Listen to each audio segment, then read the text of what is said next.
Muy buenos días, bienvenidos a una emisión más de Panóptico. Con el gusto de siempre les saluda Mario Hernández Sandoval. Panóptico lo transmitimos desde Chetumal, la capital del estado de Quintana Roo. Ya de hoy nos acompaña, nos hizo el favor de aceptar esta invitación el doctor Manuel Aguilar Ortega, un hombre con una vasta trayectoria en el ámbito público, ya sea en puestos de representación popular o como servidor público de instituciones. Muchas gracias, doctor. Bienvenido. Muchas gracias, don Mario. Agradezco mucho su presentación, pero quisiera acotar que, sobre todo como médico, que pues tengo muchísimos años ejerciendo la medicina, sigo ejerciendo, claro, ya con menos horas de trabajo al día, pero esto que considero que es una vocación, al final los y las que nos dedicamos al tema de la salud, estoy convencido que tenemos una vocación por delante y me parece que en general así debería ser en cualquier actividad de la vida, como es su caso en el tema de la comunicación, tener esa vocación a lo que uno se dedique. Así que aquí andamos, estamos justamente en el consultorio y créame que me da mucho gusto el que pueda yo estar con usted en su espacio. Pues, ¿qué le parece si como un buen doctor que es, lo trasladamos al asunto electoral que está próximo a realizarse y nos dice en dónde hay que trabajar, doctor? Así como Mire, un diagnóstico. oiga, don Mario, mire, qué interesante pregunta, qué interesante análisis puede darse.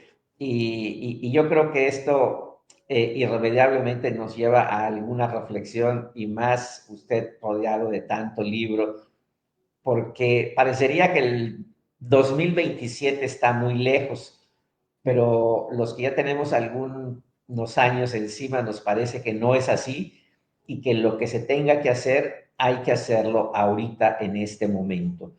Y además hay que hacerlo en este momento porque el sistema electoral mexicano y las leyes electorales en México en este momento favorecen dos cosas. Uno, el proceso de formación de nuevas agrupaciones políticas que se da cada 6 años después de una elección presidencial. Y dos, los procesos electorales recientes, y me refiero a el proceso electoral del Poder Judicial y los más recientes a nivel de entidades federativas, que fueron Durango y Veracruz. En ese contexto, estoy convencido que los ciudadanos, las ciudadanas, los electores están en el mejor momento para tomar decisiones fundamentales que pueden o no modificar el panorama, el país en el 2027, que habrán una de las mayores elecciones por su volumen en el país. Se van a renovar muchas gobernaturas, se van a renovar evidentemente muchas alcaldías y todo lo que implica los cabildos, algunos congresos en entidades federativas y por supuesto a nivel federal las elecciones intermedias de los diputados. Así que, don Mario, es un momento interesante, es un momento importante en la vida de este país y no solamente en la vida política, porque seguramente muchas y muchos ciudadanos habrán visto cómo se ha ido modificando la vida cotidiana en función de las decisiones que toman las y los políticos, las y los funcionarios de las diferentes administraciones estatales, federales y municipales. Así que, don Mario, es el momento de organizarse y es el momento de participar. En el caso del primer punto, ¿nos podría ampliar un poco el panorama? El proceso de formación. Sí. Bueno, mire, a ver, voy a tratar de ser muy concreto. Cada 6 años, después de un proceso electoral presidencial, el INE abre la posibilidad a las organizaciones que desean constituirse como partidos políticos. El INE marca las reglas y los requisitos que deben de cumplir para que se les otorgue esta prerrogativa de ley. Este año, hasta donde yo recuerdo, bueno, no este año, perdón, el año pasado, hasta donde yo recuerdo, se inscribieron al INE aproximadamente 86, 88 organizaciones solicitando su registro para iniciar el proceso de constituirse como partidos políticos. De esas quedaron 35, si bien estoy, y de esas 35, algunas de esas ya están en solitario o en acuerdos conjuntos para estos procesos que tienen que cumplir, los requisitos que tienen que cumplir y poder constituirse como partidos políticos. ¿Y qué es lo que tienen que hacer? ¿Cuáles son los dos requisitos básicos, más allá de la parte administrativa, básicas, que tiene que cumplir cualquier agrupación o cualquiera de las agrupaciones para obtener su registro como partido político? Tiene que cumplir con un número determinado de afiliaciones en todo el país. Creo que son 262,000 afiliados en todo el país, y hacer asambleas, ya sea distritales federales o asambleas estatales. Una vez solventado estos dos puntos, el INE evidentemente, bueno, una asamblea constitutiva, que es la parte, digamos, menos compleja, y la parte de documentos. Una vez cumplidos esos requisitos, el INE hará una revisión y quienes hayan cumplido correctamente con todo esto, pues entonces tendrán su registro como partidos políticos. Sin embargo, don Mario, esa es nada más, digamos, la parte estrictamente electoral e institucional. Pero en mi experiencia hoy día, en mi análisis hoy día, en la información que yo tengo, es que hay muchas organizaciones en el país, no solamente en forma local, que aún así no desean participar en ninguna agrupación partidista y están organizándose para poder participar en la vida pública, que aclaro, no necesariamente tiene que ser electoral, pero sí en la vida pública de nuestro país. Las elecciones del Poder Judicial, fíjese que dio pauta para que algunos de los participantes formaran organizaciones civiles, cívicas, ciudadanas, para poder participar organizadamente en la vida pública de nuestro país. Doctor, ¿a qué le atribuye a usted a que cierta parte de la ciudadanía quiera participar en la vida pública de nuestro país al margen de los partidos políticos registrados? Bueno, yo dividiría su pregunta, su análisis, don Mario, en dos partes. Por un lado, el participar al margen de los partidos políticos o de las instituciones. Y esto tiene que ver con la desconfianza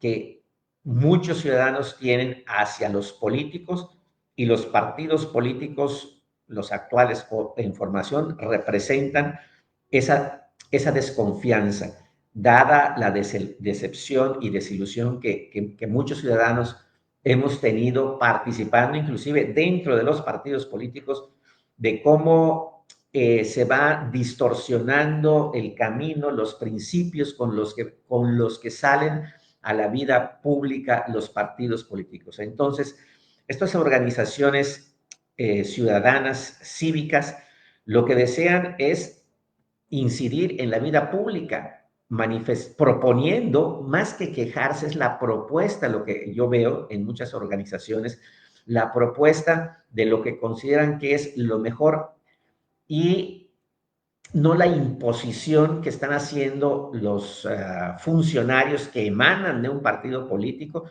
la imposición a lo que ellos consideran debe de recibir el electorado, los ciudadanos. Entonces, en primer lugar está esa desconfianza hacia los políticos y hacia los partidos políticos. Y por otro lado, está este deseo de participar ante lo injusto que consideran que es el sistema de gobierno y que no abre oportunidades de ser realmente escuchados, porque suele suceder que se pueden hacer muchos foros, muchas cosas, pero tal parece que se archiva todo lo que se dice y lo que se hace. Entonces creo que va en estas dos vertientes esta decisión de participar organizadamente en la vida pública y política de este país. Sin embargo, aún sigue siendo insuficiente esta participación, por esta participación de convicción y de compromiso de los ciudadanos. Y sí es importante que nos organicemos y participemos todos y todas en la vida pública. Llámese en la colonia, llámese en el municipio, llámese en donde sea, pero es fundamental la participación. Mencionaba usted que recientemente en una innovación, creo que en el mundo, los mexicanos por primera vez en nuestra historia elegimos al Poder Judicial, a los miembros y miembros del Poder Judicial. Esto lo podemos tomar como una lección de la participación ciudadana al margen de los partidos políticos. Bueno, yo lo que le puedo decir y en mi reflexión sobre esta desastrosa elección del Poder Judicial es que fue esencialmente una imposición y además con una enorme injerencia de los gobiernos. Eh, yo creo que está más que evidenciada la injerencia de los gobiernos municipales, estatales y federales para inducir el voto. Eso por un lado. Y por el otro lado yo fui a votar, no sé si ustedes fueron, pero yo sí fui a votar por convicción y por vivir esa experiencia de este proceso inédito y desastroso. Y la verdad es que era un tormento espiritual el estar ahí frente a las boletas, y aunque la participación fue muy baja, independientemente de la enorme cantidad de votos nulos que hubieron, que esa es un tema a reflexionar, ¿por qué tantos ciudadanos anularon su voto? De verdad, era un tormento el estar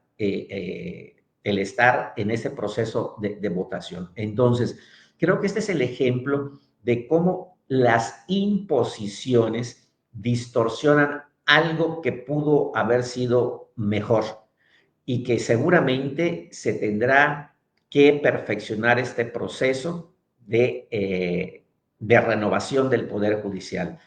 Me parece que hay un enorme consenso en que sí era importante una mejora del Poder Judicial. Sin embargo, me parece que es insuficiente cuando no se toma la otra parte, la parte de la seguridad pública, de los ministerios públicos, que finalmente si hay una carpeta mal integrada, el juez evidentemente también tendrá que tomar decisiones en función de las carpetas de investigación y ahí empieza la corrupción y el problema en este país.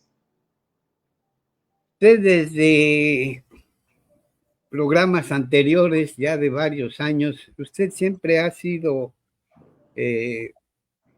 un impulsor de la participación activa de la ciudadanía en los procesos democráticos. ¿Estamos preparados así como le preguntaron a James Krillman le preguntó al entonces dictador Porfirio Díaz si México estaba preparado para elegir a un presidente de manera democrática. Traslado la misma pregunta. Los ciudadanos tenemos las herramientas, el conocimiento, la conciencia para participar de manera pues significativa en el proceso electoral que se avecina? Yo estoy plenamente convencido que hoy los ciudadanos, sin importar su condición, sin importar nada, tienen la información y pueden buscar información que les permite tener un criterio mucho más amplio. Me parece que lo que tenemos que hacer, y ahora sí le incluyo y me incluyo, es visibilizar la importancia de la participación, fomentar la participación organizada y decirles a los ciudadanos que al final del día el voto sí cuenta y cuenta mucho. Usted se recordará, don Mario, aunque es un hombre joven, pero algunas elecciones ha vivido cuando los electores decían, ¿para qué voy a votar si ya está definido? Pues hoy Claro. ya vimos que eso no es así, porque quizá aquí en algunos municipios de Quintana Roo podemos ver cómo han pasado por todos los partidos políticos. Ha habido alternancia de partidos políticos, que no necesariamente para bien, pero ha habido alternancia. Entonces, en la medida en que participamos en la vida pública, política y electoral en forma organizada, es en la medida en que sí podemos incidir con propuestas que mejoren nuestra condición de vida, nuestro estado en general, nuestro estado de armonía y de convivencia ciudadana. Estoy convencido que estamos evolucionando poco a poco, lentamente, pero que sí estamos evolucionando. Lo más grave, lo peor que hacemos como ciudadanos es no participar, porque entonces le abrimos la puerta y a lo mejor, don Mario, esto que nosotros comentamos puede parecer hasta excesivo, pero cuando no participamos, le abrimos la puerta a las imposiciones, a los regímenes autoritarios y hoy vemos que prácticamente estamos yéndonos a regímenes que rayan en el totalitarismo.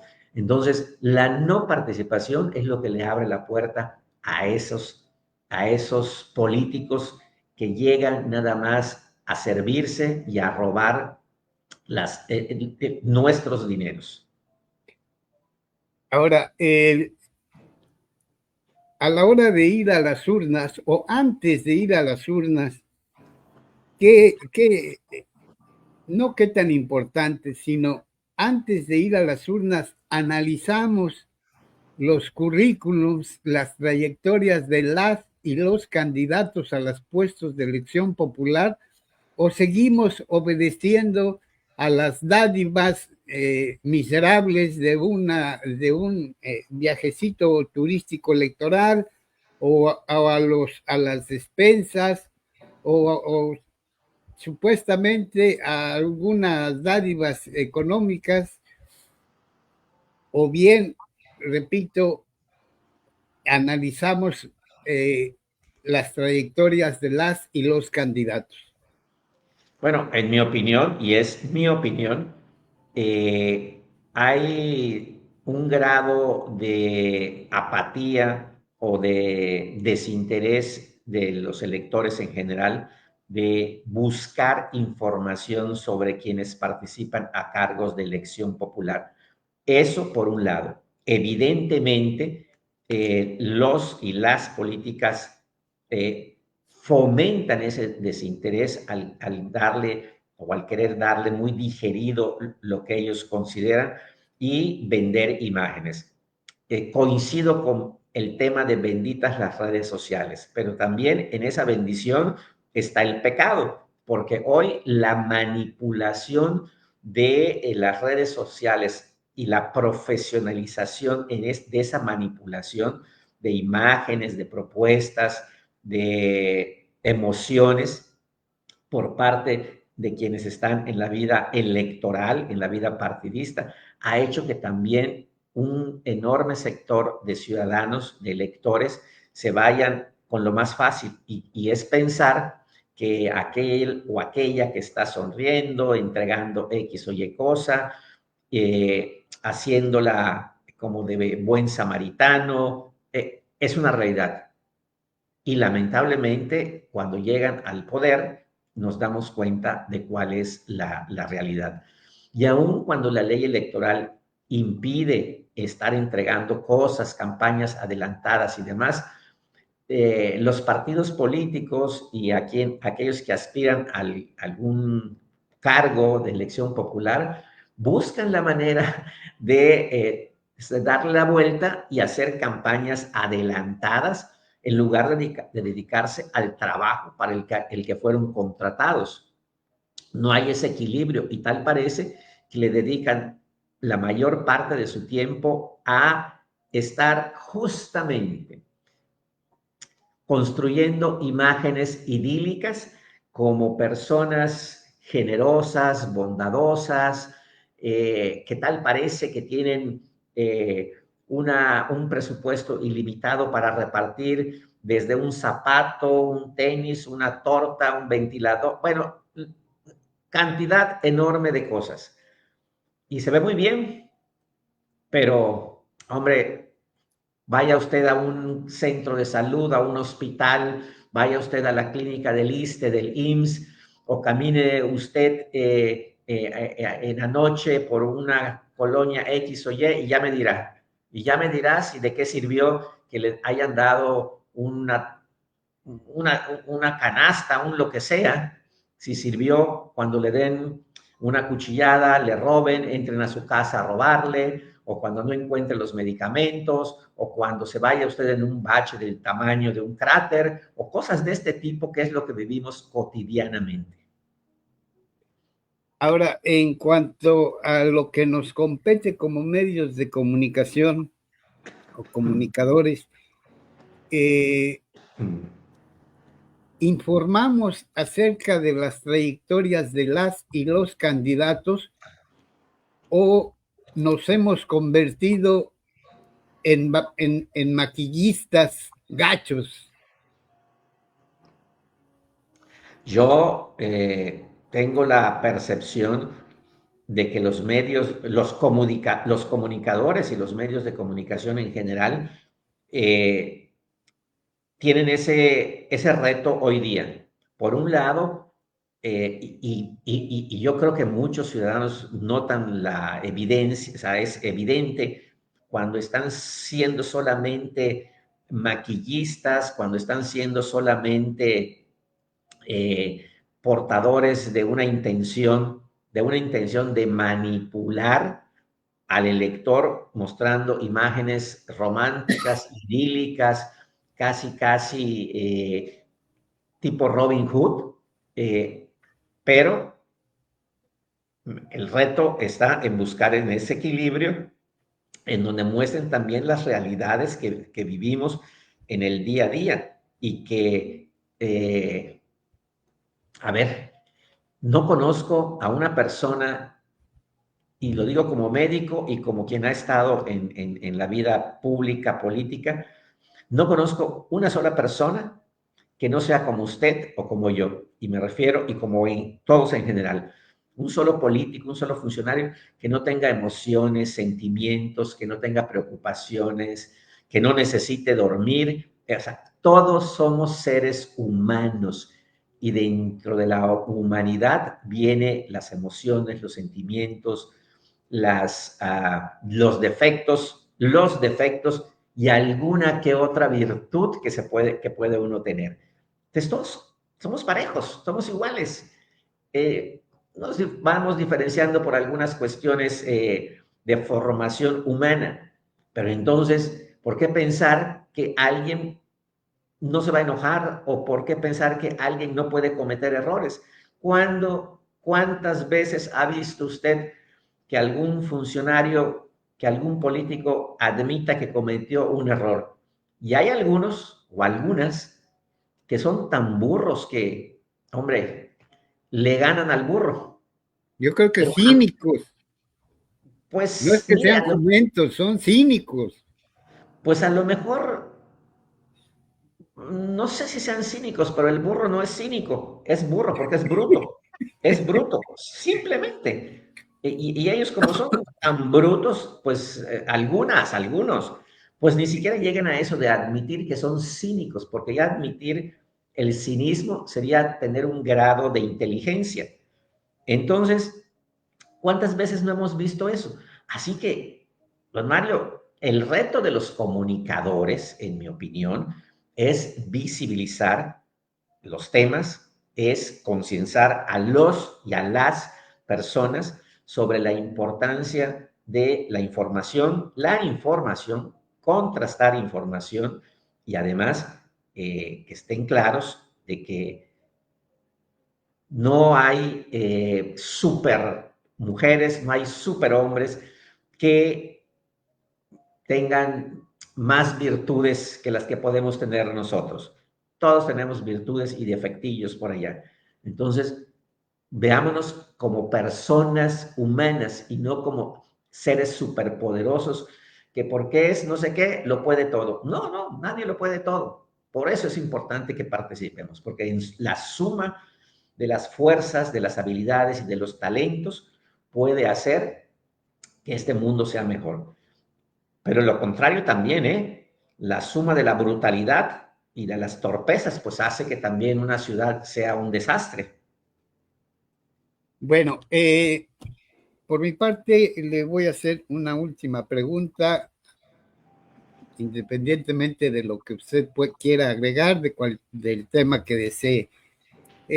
La presidenta de México, la doctora Claudia Sheinbaum, ya adelantó que va a hacer una propuesta para modificar las reglas del asunto electoral. Me refiero al INE y a la normatividad. ¿Cómo ve usted esta? Y ya está ahí la eliminación de los famosos plurinominales que ocupan una curul estatal o en el Congreso de la Unión sin que nadie vote por ellos. ¿Cuál es su opinión al respecto, doctor? Mire, bueno, en primer lugar, ojalá sea una propuesta y no una imposición, como la reforma a la ley del Poder Judicial. Insisto, que sea una propuesta en donde quienes tienen amplia experiencia en este tema puedan no solamente opinar, sino también intervenir. Necesitamos, sí, perfeccionar las cosas, no borrar todo e imponer algo como si no existiera experiencia anterior que nos permite la perfectibilidad de lo que sea. Y eso lamentablemente está sucediendo. Si es una propuesta, me parece que es importante estar allá y participar para perfeccionar esa propuesta. Recientemente, seguramente usted lo vio, bueno, algunos presidentes del INE, entre ellos Woldenberg, están haciendo también su aportación proponiendo estas modificaciones a la ley electoral. Entonces, por un lado, me parece que sí es importante. El tema de la representación a través de los plurinominales es algo que se ha debatido y teóricamente nace con la intención de que haya representatividad de las minorías. Uh -huh. ¿Pero qué es lo que ha pasado? Pues lo que suele suceder en este país y quizá en muchos países. La han pervertido. Pues sí, y entonces ¿a quién ponen dentro de la lista de pluris? A la novia, al novio, a la comadre, al que le O se deben un... ponen ellos mismos, se han dado casos, O se ponen ellos los mismos. dirigentes de los partidos. Lo único que nos falta en este país que pongan, así como hizo aquel emperador que puso a su caballo como senador, que pongan a un burro como aspirante a una plurinominal y no dudo que lo veamos. Ojalá que Se la refiere a reforma. Napoleón y Marengo. Pues sí. Entonces, sí, Incitatus, el caballo, fue senador, porque en un burro aquí en México puede ser en una en una de esas llega también, que son capaces. Doctor Manuel Aguilar Ortega, le agradezco infinitamente que pues a estas horas tan tempranas haya aceptado esta entrevista. ¿Algo más que quiera añadir de lo que quiera, del asunto que sea?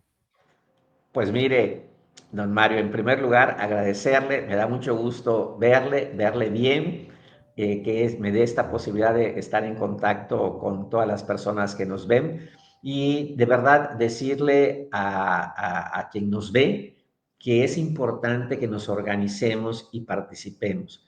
La situación que vivimos hoy día, o al menos que muchos percibimos como de abandono, la percepción de falta de oportunidades para los jóvenes específicamente, para los que vivimos en Quintana Roo, para los que decidimos vivir en Quintana Roo, esa percepción de que las oportunidades aquí se generan para personas que vienen 2, 3, 4 años acá a vivir y que ni siquiera conocen las características de nuestra tierra.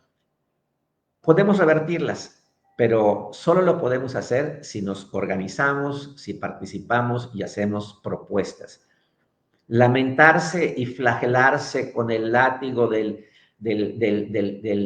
victimismo no va a cambiar nada. Tenemos que ser proactivos y propositivos. Perdón que le pregunte algo, le había dicho que ya era mi última pregunta, pero recordé a un grupo que se está organizando, están trabajando ya, pues, y hay varias personas, pero pues yo la cara que más distingo ahí es la de un luchador sindical que lleva muchos años en ese asunto, pero que también ha ocupado puestos de representación popular. Me refiero al grupo que encabeza Florentino Badam Shu. ¿Cómo lo ve? Bueno, pues que es importante que aunque ya estén un poco caducos, sigamos participando y sigamos aportando, y ojalá que se entusiasme todo mundo para participar y proponer. Insistiré permanentemente en que sin importar la edad, todos debemos de organizarnos y participar, proponer y movilizarnos en su momento. Y me parece fundamental este tema.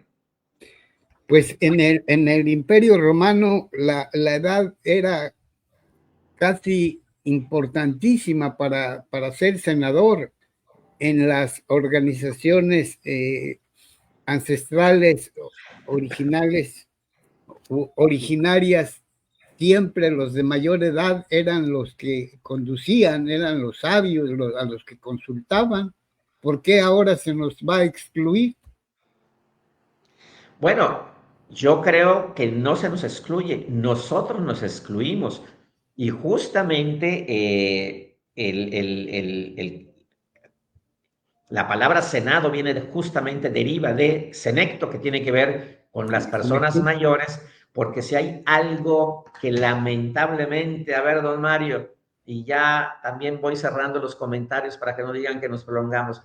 Entonces, el Senado era el espacio en donde estaban justamente los senectos, las personas mayores, porque se supone que son quienes tienen, bueno, no se supone, tienen más experiencia. Conocimiento, no lo sé porque la edad no es sinónimo de conocimiento. Recordemos que los burros también envejecen, siendo burros. Entonces, pero en los senadores se supone que son las personas más preparadas en función de su edad, su experiencia y su conocimiento.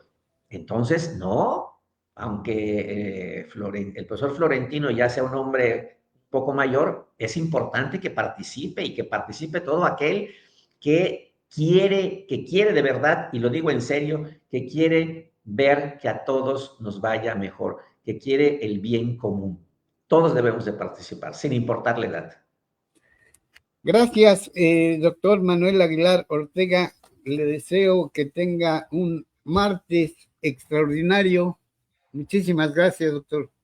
Gracias, Gracias, don Mario. Que estén muy bien y me despido. Muchas gracias. Hasta la próxima. Hasta la próxima.